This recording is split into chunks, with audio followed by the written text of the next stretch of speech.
감개가 무량해서 오늘 말이 될지 안 될지 잘 모르겠네요.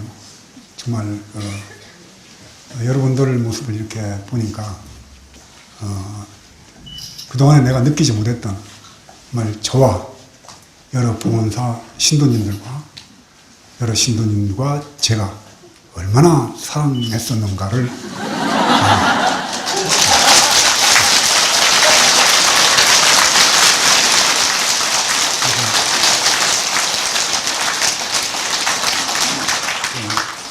헤어져서는 못 살 것 같다는 생각이 듭니다.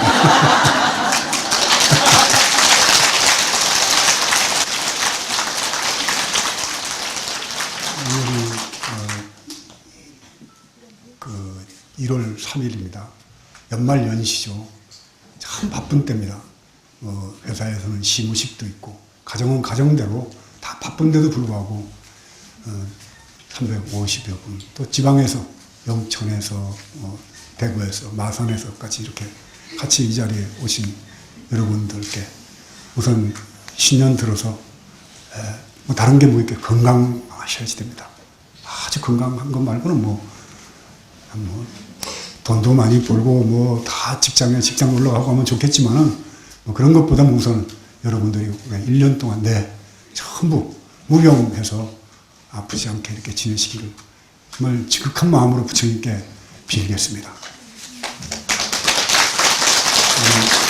이 자리에 같이 오시고 싶어도 시간이 없어서 또 여러 가지 사정이 있어서 못 오신 신도님들도 여기 오신 신도님들의 10배는 될 거라고 생각합니다.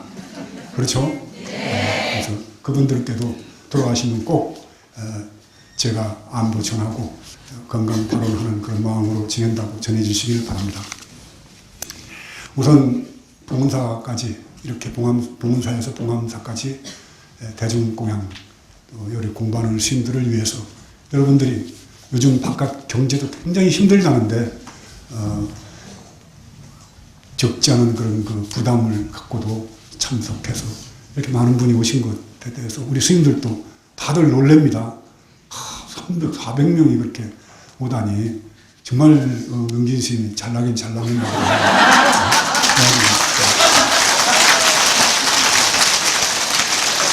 그래서 처음에는 제가 봉헌사에서 인기가 있었다, 정말로 굉장하다 안 믿어요. 스님은 누가 그렇게 뻥이 있냐고. 근데 이제 오늘 눈으로 목격들을 하고 전부 풀이 죽어가지고 여러 가지 아주 문제가 많이 생길 것 같습니다. 이렇게 많은 분들이 연말연시에 정말 가게가 굉장히 힘들 때입니다. 그럼에도 불구하고 동참하셔서 수행하는 스님들께 공양 올린 그 공덕으로 다시 한번 여러분들 가정에 부처님의 자비와 가피가 가득하실 것을 저는 믿어 의심치 않습니다.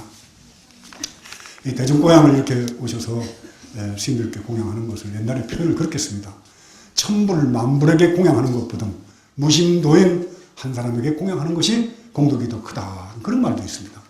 수행 정진하는 스님들은 미래의 부처님이기 때문에 그 부처님을 위해서 공양한 그 공덕이 그렇게 크다는 얘기가 되겠죠.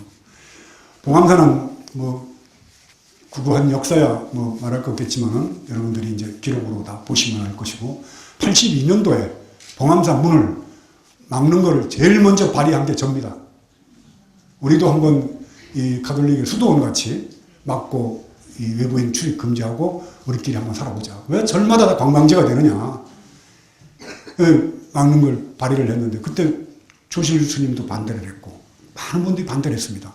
일체 중생의 귀처를 우리끼리만 살겠다고 막는 건 안 맞다. 그러나 이제 제가 누굽니까?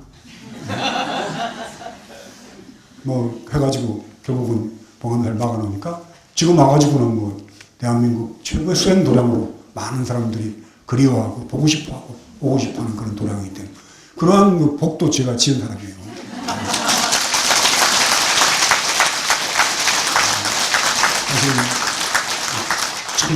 1300년 역사, 또 1700년 역사, 불교 역사가 이렇게 참 장구한 세월 동안 우리 민중과 우리 백성과 함께 애환, 슬픔과 기쁨과, 그리고 인주행 외란 때는 또 많은 그 불상이 파괴되고 저리 불이 나고 하는 그런 그 고난, 고통을 겪으면서도 이렇게 가람이 유지가 되고 많은 스님들이 정진할 수 있다는 것은 그야말로 참 대한민국이 부처님의 불국토라는 그런 생각이 들 정도로 우리 국민과 불교는 뗄래야 뗄 수 없는 그 밀접한 관계 속에 있습니다. 기독교인들도 무슨 얘기가 나오면 아이고 인연 따라 살지. 인연 따라 산다는 얘기는 그대로 불교의 용어입니다. 우리 삶 속에 그만큼 불교가 녹아져 있는 겁니다. 그건 부인할 수가 없는 거예요. 그래서 참 이러한 그 부처님의 가르침에 의지해서 우리가 올바른 공부를 제대로 된 공부를 할 수 있는 그런 기회를 갖게 된 것을 여러분들은 다시 한번 깊이 고맙게 생각을 해야 될 것입니다. 그래서 연말 뭐 직전에 얘기를 들으니까 뭐 템플 스테이 예산 문제 때문에 절집안이 굉장히 시끄러웠다고 그렇게 어쩌다 이제 주지스님이 차 공양 시간에 그 연평도 그 사건도 이틀이나 지나서 우리 주지스님이 말씀하실 때 말씀이 똑똑 떨어지질 않아요. 그냥 연평도에 뭐 폭탄 떨어졌다 하대. 연평도에 폭탄 떨어졌다 하대. 그거 나 무슨 소리인가 해가지고 나중에 알아보니까 연평도에 진짜 폭탄이 떨어졌다 하더라고요. 그러면 이제 뭐 우리 저기 유병문이나 뭐 한테 전화를 걸어가지고 아야 연평도에 폭탄 떨어졌다 하는데 어찌 댕기고 그러면 뭐 저쪽 놈들이 그래 뭐 쏴댔다 합니다. 뭐 그런 정도. 그러다가 이제 그 원주실에 인터넷이 있긴 있는데 제가 이거 한감 나이에 하판에 중들 잔뜩 있는데 인터넷 가서 들여다보고 앉았으면 이게 꼴이 말이 아니야. 왜 안 보고 싶겠어요. 스님 뭐 인터넷에 봉원사 홈페이지에 들어가 보세요. 보살님들이 스님 안 오냐 가냐하면서 난립니다. 하고 보고 싶지. 안 보고 그냥 이렇게 지내는 거예요. 그러다가 이제 어저께 하루 등산 가는 날이라서 이제 다들 산에 가고 저는 좀 일이 있어가지고 안 가고 있다가 살구머니 가서 인터넷을 보니까 눈물 납디다. 네. 그러면서 정말 나 인기 좋구나. 이 떠나간 주지를 말이요. 이렇게들 그 고모 찬양을 하다니. 네? 그래가지고 그 템플스테이 예산 문제도 알게 됐습니다.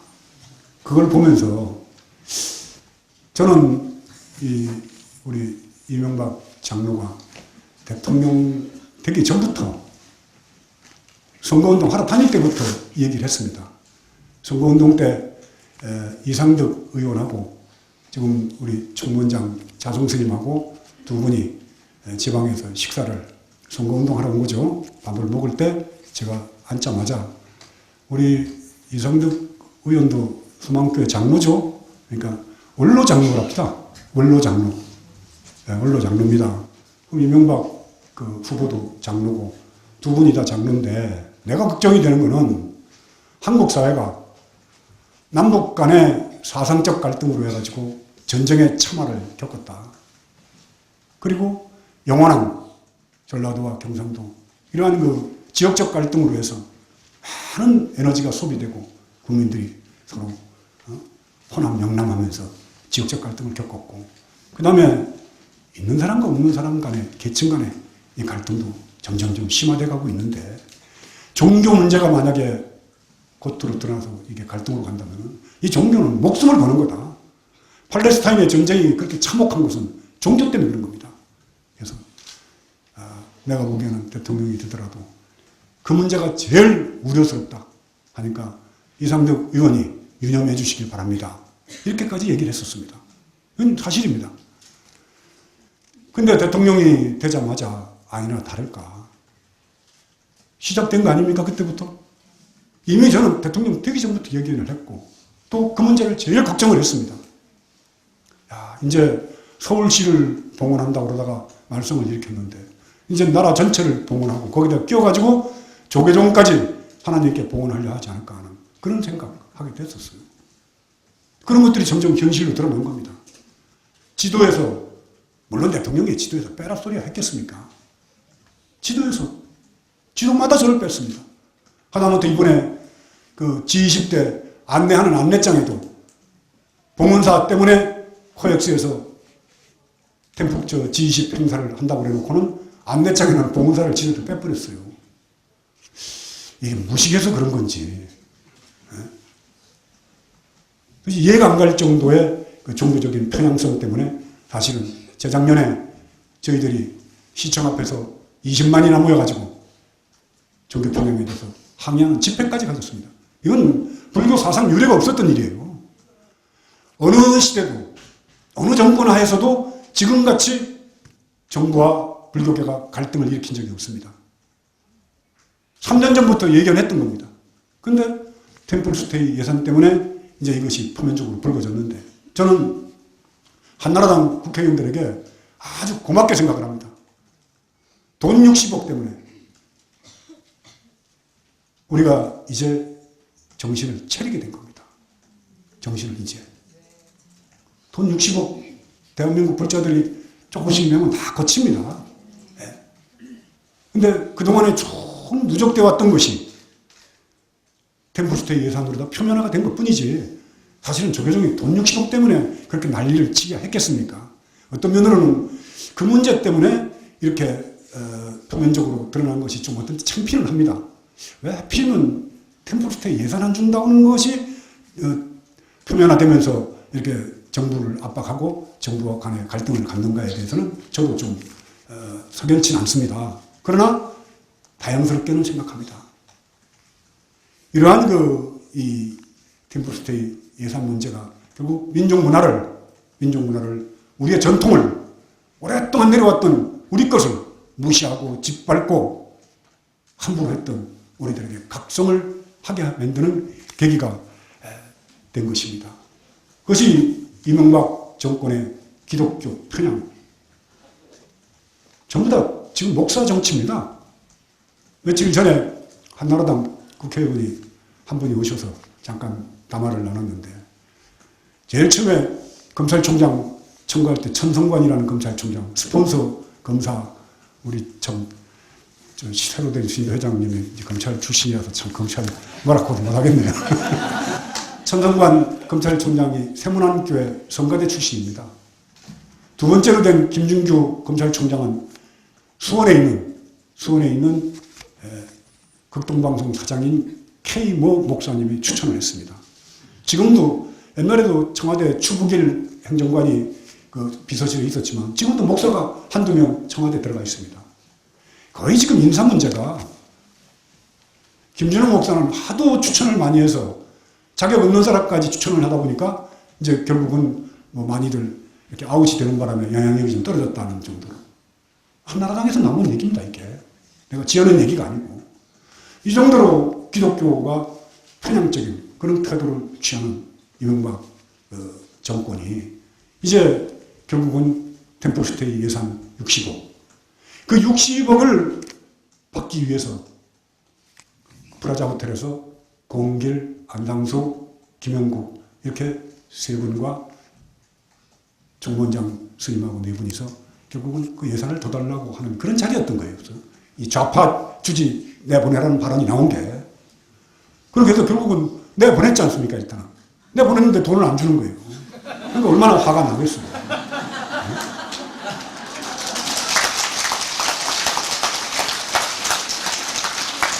어떻게 보면 이 기독교의 편향인데 기독교라는 게 참 한국 사회의 기독교는 이게 변종된 기독교입니다. 이건 기독교가 아니에요. 그리스도의 사랑이 아닙니다. 이거는. 예수님이 뭐라고 그러셨어요? 원수를 사랑하라 그랬습니다. 근데 원수를 사랑하라는 게 어떻게 해서 남이 절에 와서 무너져라, 쓰러져라, 저주하고, 파멸해라, 물러가라, 범어사를 불타게 해주십시오, 무너지게 해주십시오. 이게 어떻게 기독교입니까? 예수님이 뭐라고 그랬어요? 왼손이 하는 일을 오른손이 모르게 해라. 이랬죠? 좋은 일을 할 때도 왼손이 하는 일을 오른손이 모르게 하라고 그랬단 말이에요. 우리 불교는 뭐라고 해야지 됩니까? 왼손이 하는 일을 왼손도 모르게 하라. 이게 불교예요. 원수를 사랑하라? 본무 원수다. 본래 원수가 없다. 이게 불교입니다. 불교는 부처님의 법은 형이상학적 철학으로 보도하더라도 최고의 철학이고 논리로 치더라도 최고의 논리고 과학으로 치더라도 최고의 과학이고 물리, 뭐, 문학으로 쳐도 법구경 비유 좀 보세요. 부처님이 어쩌면 그렇게 비유를 잘 해놓으셨는가. 비유 문학으로 치면은 부처님의 법구경과 이솝우화, 부처님 굉장한 그런 법을 우리는 배우고 공부를 하고 있다는 자부심을 가져야 된다. 그 이제 기독교라는 것이 사실은 그렇습니다. 땅밟기라는 것도 그래요. 땅밟기라는 건 그냥 땅 밟아서 뭘 무너뜨리라. 그 뭐 여리고성을 무너뜨리고 여호수아가 가나안으로 갈 때 가로막았던 여리고성을 무너뜨리는데 그걸 다시 해석을 해야지 됩니다. 땅밟기라는 건 내 마음속에 있는 아만, 편견, 오만, 사상, 아상, 인상, 중생상, 수다상을 발로 밟아버리고 무너뜨리는 거는 뭘 무너뜨려야지 돼? 너와 나와의 장벽을 무너뜨리고 나한테 있는 그런 못된 습관을 무너뜨리고 이래야지 되지. 그걸 상대방 적을 무너뜨린다고 그런다면 어떻게 그것이 원수를 사랑하고 이웃을 사랑하는 마음이 되느냐 이 말이야. 그러니까 한국 기독교는 변정 기독교가 되는 겁니다. 이게. 그래서 몽땅 하나님한테 뭘 봉헌을 해야지 되고. 그런데 정말 기독교의 사랑과 정직, 진실 이렇게만 살아가는 게 오늘날 한국 기독교냐 이거예요. 기가 막힌 겁니다 이게.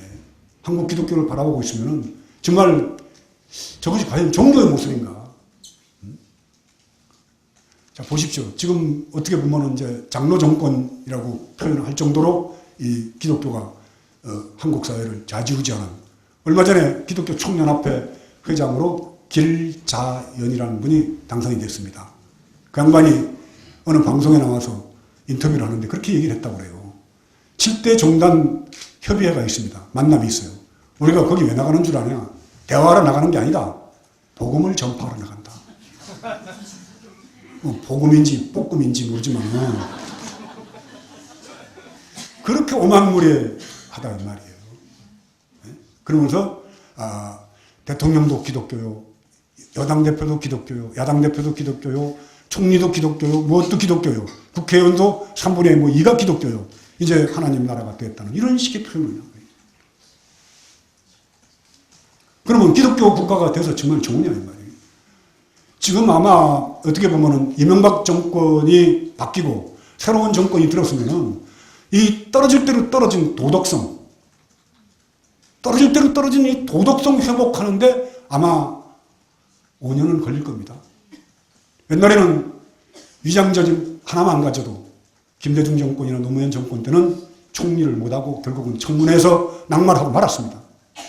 지금 뭐 위장전입, 대통령부터 위장전입 3번에다가 탈세에다가 위장 취업, 자기 딸 아들 자기 건물에다 주식 쳐놓고 그 돈 받아가지고 월급 준다고 세금 안 내고 또 거짓말하고 거짓말하다 들키니까 범인 도피시키고 해외로 위증시키고 이게 우리나라 대통령. 그러면 본인이 그렇게 부도덕하면은 주변에 장관이라도 좀 깨끗한 사람을 갖다 놔야 될 거 아니야. 똑같이 갖다 놔. 유유상종이라고. 참 나는 이번 정권을 그전에도 제가 그런 말을 했습니다. 후한무치하다. 얼굴이 두꺼워서 부끄러움을 모른다라고 얘기합니다. 정말 부끄러움을 모르는 정권이에요. 그래서 후한무치라는 한문도 내비둬버리고 아예 또 후한무치 비슷한 말이 있죠. 철판을 깔았다. 참 저 사람은 낯짝에다 철판을 깔았나 그러죠. 이명박 정권은 철판 정권이라고 그래요. 철판 정권. 하나같이 부끄러운 줄 모른단 말이야. 여러분들 그 이명박 정권 하에서 제일 이 부끄러움을 모르는 사람이 여자입니다. 무슨 표절이란 말 있죠? 표절. 표절이 뭐예요? 표절. 표절이 남의 글을 도둑질한 거예요. 도둑질. 왜 남자는 도둑놈이라고 그러고 여자는 도둑년이라고 그러면 안 되나요? 남의 글을 도둑질한 거예요. 근데 이게 정말 나쁜 거는 도둑놈들이 남이 반지를 훔치거나 폐물을 훔치면 감춥니다. 장물회비를 통해서 몰래 갖다 팔아요. 근데 이 도둑 거시기는 남이 글을 훔쳐다가 지글처럼 발표를 했단 말이에요. 이건 더 양심이 없는 거지. 몰래 감춰놓은 게 아니고. 발표를 해놓고 그게 들통이 나와서 대법원까지 판결이 났는데 아직도 뻔뻔스럽게 한나라당에 무슨 직책을 맡고 있는 전여옥이라는 여자. 도둑 년입니다, 년. 예? 이러는 도덕성이 그대로 받아들여지는 사회.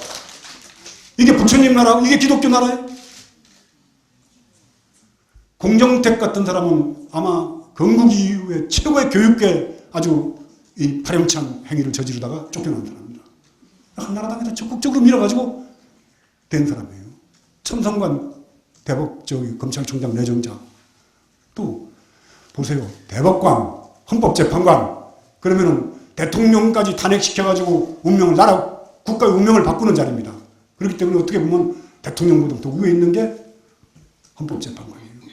근데 신영철 대법관 국회에 나와서 위증했습니다. 거짓말하고 자기 부하들에게 법을 어기면서 하급 판사들에게 재판 빨리 진행시키라고 그랬다가 그런 일 없다고 거짓말한 사람이 아직도 그냥 대법관으로 있는 나라. 이런 나라가 어떻게 선진국으로 갑니까? 이런 나라가 선진국이 돈만 많다고 선진국이고 선진국이 배만 부르다고 선진국이냐 말이에요. 도덕이 살아있고 서로 믿음이 형성되어 있고 서로 간에 신뢰가 쌓여있고 여러분들과 나와 이렇게 만나면 서로가 눈물을 글쓰면서 마주치는 그런 사회, 믿음 있는 사회, 우리 주의신, 우리 신도들 이런 것이 널리 퍼져서 국민과 국민 간에 계층과 계층 간에 지역과 지역 간에 허물이 다 무너져 버리고 사랑하고 만나고 끊어낼 수 있는 이런 사회로 가는 게 선진국이지. 배만 잔뜩 불러가지고 기름 잔뜩 끼워가지고 내 욕심만 챙기는 이런 나라가 어떻게 선진국으로 가느냐 말이야.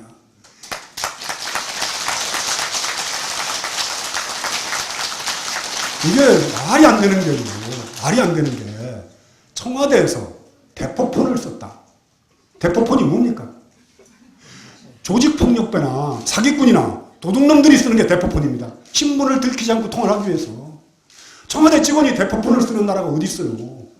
G20을 해서 선진국입니까? 대포폰 선진국? 대포폰 차고 다니면서 민간인 사찰하는 나라. 이게 민주주의 국가예요? 이게 선진국이냔 말이야. 하는 짓 보면은요, 여러분들, 부산에 폭력 조직이 있죠? 부산에. 이름이 뭐예요? 칠성파. 광주는? 광주 오비파. 에? 광주 오비파. 서울에는 양은이파. 또 뭔 파 있잖아요.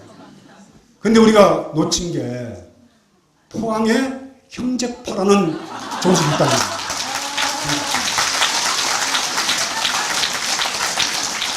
이 형제파가 대한민국을 접수해가지고 형님 먼저, 아우 먼저 해가면서 대한민국 아주 거덜을 내는 중입니다. 거덜을.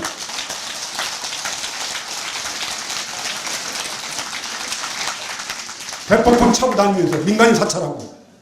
에? 이게 이렇게 해서 얼마 전에 안상수 의원이 또 저를 모른다고 그랬어요. 이종구 우리 지역구 의원이 와서 스님 그 안상수 의원을 용서해 주시죠. 뭐 저녁이나 아침에 와서 사과를 하겠답니다. 개인적으로 사과 안 받습니다. 공식적으로 사과를 하라고 그러세요.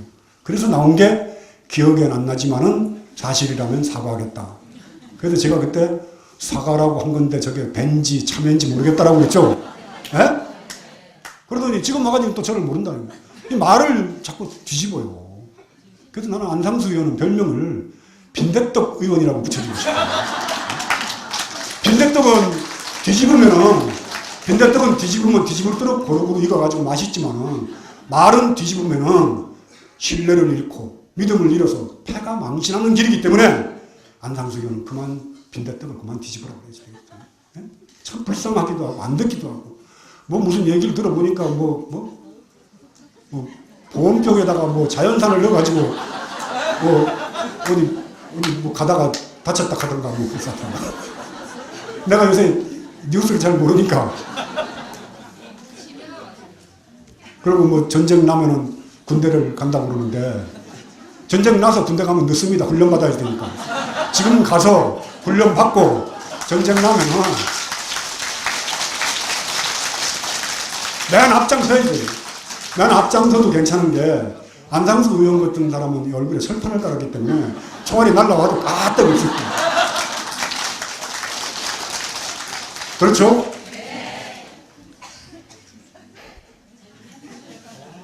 이렇게 제가 3년을 일요일마다 법회를 하면서 했는데 이 산중에 오면은 조금 좀 나도 나아질 줄 알았는데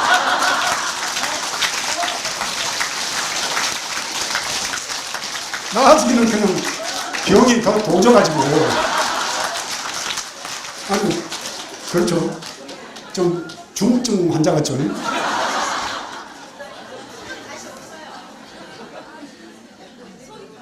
밖에서 들으면 거팬지 뭐 하는지 모르겠어요. 이렇게 3년을 이렇게 얘기를 했는데도 말귀를 못 알아듣고 점점 나라 꼬라지는 웃어지고 국민이 뭐 그랬다더만요. 국민이 단합만이 안보의 최선이다. 얼마 전에 그랬다면요. 그럼 국민이 단합하려면 어떻게 해야 돼요? 갈갈이 찢어놨습니다. 낙동강 공사구역은 4대강 뭐 살리기니 죽이기니 하는데 사실은 그게 대운하거든요. 대운하를 민자를 갖다 하려고 그랬던 겁니다. 민간 자본을 끌어들여서. 그러다가 갑자기 운하가 취소되고 낙동강 살리기로 가면서 이제 우리 세금을 갖다가 뭐 30억이 될지 40억이 될지 갖다 쏟아 붓는 겁니다. 이건 말이 안 돼요. 설사 이것이 올바른 일이고 정말 그럴듯한 일을 하더라도 시간을 갖고 10년, 20년, 30년을 두고 할 공사지 1년, 2년 사이에 후닥닥 해치울 공사가 아닙니다. 절대. 이 큰 공사가. 그 공사를 하면서 천주교 주교회의 스님들 한 분은 자기 목숨을 불태우면서 항의를 했고 많은 사람들이 반대를 합니다. 이 반대하는 걸 무릅쓰고 그냥 공사를 진행시키면서 국민이 단합되기를 바란다. 그러니까 이명박 씨는 단합이란 말을 분열을 갖다가 잘못 아는가 할 정도로 무식하니까. 내가 왜 이렇게 무식하다고 그러는지 여러분들 나중에 얘기를 해주겠습니다. 자, 그렇게 해서 낙동강으로 그렇게 4대강으로다가 분열시키고 종교 간의 갈등 지금같이 첨예하게 종교 간에 서로 간에 갈등이 일어난 적이 어디 있었어요? 잠복돼 있었습니다. 기독교의 공격성 때문에. 그러다 결국은 보모사 불까지 불타버리는 이런 사건까지 생겼고 종교 간의 갈등 첨예하게 일어났습니다. 그리고 무슨 소만파, 무슨 뭐 또 고대파, 동지파, 거기다가 뭐 영포회 이런 산하 조직들만 자기 국민을 아는 편가르기. 이렇게 조각조각 갈라놓고는 단합된 힘만이 국가 안보의 뭐 최선이다라고 이렇게 얘기하는 사람. 굉장히 이거 참 우스운 얘기인데요. 제가 이번 철에 살면서 수덕사 나월 스님이라고 지금 여기 입승 소임을 삽니다. 뭐 차 한잔 먹다가 서울 얘기 좀 했더니 그 스님이 하는 소리가 아유 스님 그 이명박 대통령 무식하긴 무식하대요 그래. 그냥 그런 소리만 듣고 귀가 번쩍 열리거든요.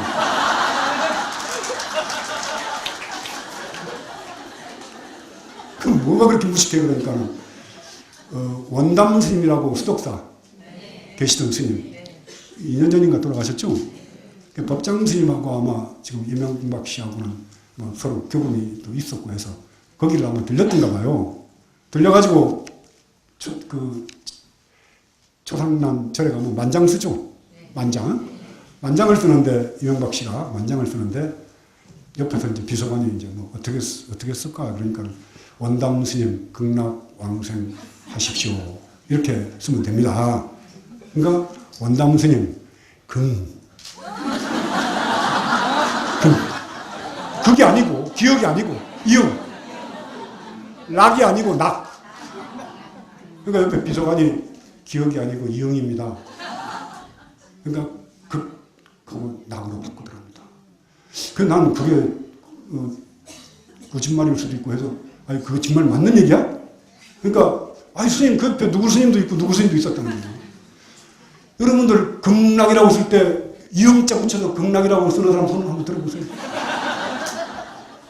이 정도로 국어 실력이 모자라니까 안중근 씨, 안중근 의사 이러죠. 어떻게 안중근 이순신도 씨라고 그럴 거고 아버지 보고도 씨할지도 모르는데 무슨 얘기를 해도 말이 안 통할 정도로 참 그 한 사람 뭐라고 그래요? 말이 안 통하는 사람.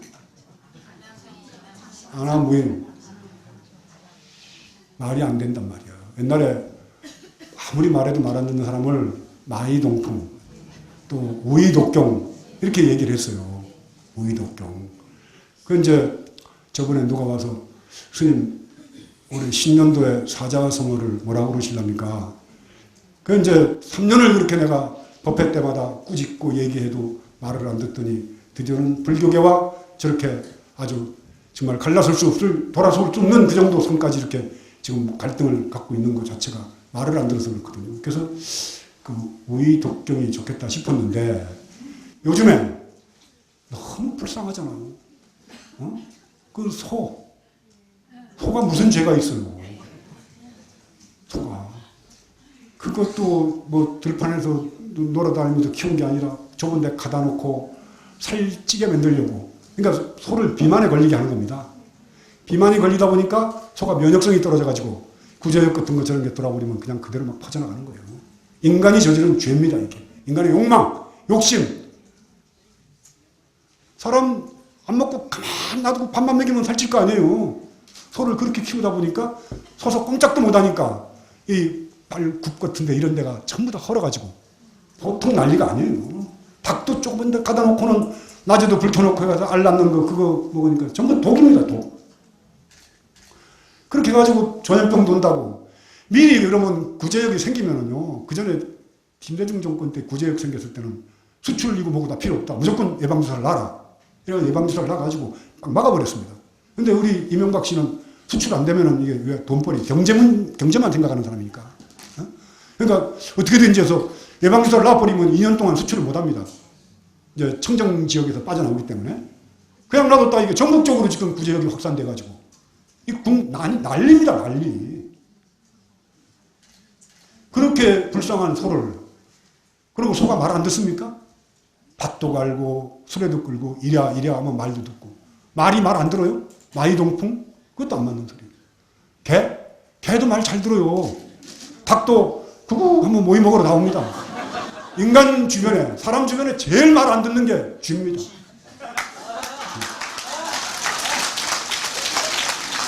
그래서 올해 신년도 사자성어는 서의 독경으로 결정했습니다.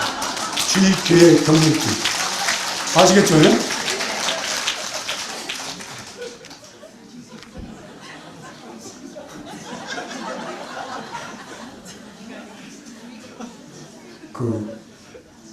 이제 앞으로 캠퍼스 때 예산으로 빚어진 정교와 정부 간의 저희 조계종과 갈등이 어떻게 갈지는 잘 모르겠습니다. 그러나 저는 그렇게 생각합니다. 고래등 같은 기와집을 짓고 대웅전을 지어놓고 금단청, 은단청을 하고 정말 뭐 잘 꾸려놓는다 하더라도 거기에 올바른 정의, 부처님의 정법 이것이 살아있지 않다면 그건 마구니 법당이 되는 겁니다. 허물어진 집, 또 아니면은 뭐 텐트, 천막을 치더라도 그것도 안 되면은 막대기를 하나 꽂아 놓더라도 그 밑에 앉아서 올바른 부처님의 정법이 서로 설해지고 그 말을 듣고 세상에 옳은 것을 향해서 한 발 한 발 갈 수 있는 사람들이 모여 있다면 그 자리는 설사 사람풍 몰아치는 벌판에 막대기 하나 꽂아 놓고 있더라도 그 자리가 대웅전이 되는 것입니다.